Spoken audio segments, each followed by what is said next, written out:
తెలంగాణ సచివాలయంలో త్రుటిలో ప్రమాదం తప్పింది. సచివాలయం దక్షిణ భాగం వైపు 5వ అంతస్తుపై మోడల్ కోసం అమర్చిన రైలింగ్ పెచ్చులు ఊడి కింద పడ్డాయి. అవి అక్కడే నిలిపి ఉంచిన రామగుండం వ్యవసాయ మార్కెట్ కమిటీ చైర్మన్ గడ్డం తిరుపతి కారుపై పడడంతో కొంతమేర దెబ్బతింది. ఆ సమయంలో అక్కడ ఎవరూ లేకపోవడంతో పెను ప్రమాదం తప్పినట్లయింది. డిజైన్ కోసం అమర్చిన జీఆర్సీ ఫ్రేమ్లు ఊడిపడ్డాయి. అయితే పలు అవసరాల నిమిత్తం వివిధ కేబుళ్లు, లైటింగ్ పనులు నిర్వహిస్తుంటారని, అందుకు డ్రిల్లింగ్ కూడా చేస్తున్నారని, ఆ కారణంగానే జీఆర్సీ ఫ్రేమ్ దెబ్బతింది అని, ఊడిపడిని ఉంటుంది అని నిర్మాణ సంస్థ ఓ ప్రకటనలో పేర్కొంది అంటూ సామాజిక మాధ్యమాల్లో ప్రచారం అయితే జరుగుతోంది.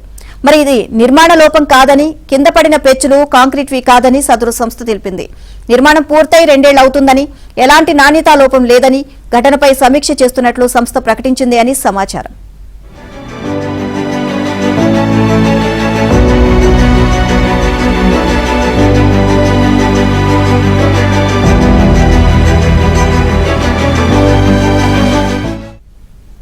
మరోవైపు సచివాలయం లోపలి భాగంలో 4 వైపులా అమర్చిన ఎత్తైన పిల్లర్లకు అమర్చిన ఫ్రేమ్స్ లోనూ చాలా పగుళ్లు కనిపిస్తున్నాయి.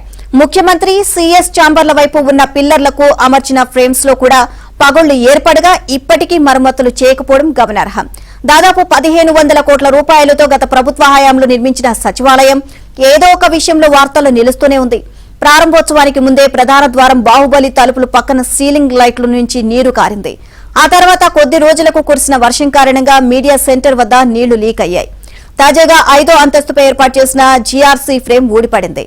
నిత్యం సీఎం, మంత్రులు, ఉన్నతాధికారులు వివిధ పనుల నిమిత్తం వచ్చే ప్రజలు తిరిగే సచివాలయంలో తరచూ ఇలాంటి ఘటనలు జరుగుతుండటంతో భవన నిర్మాణంపై అనుమానాలు వ్యక్తమవుతున్నాయి.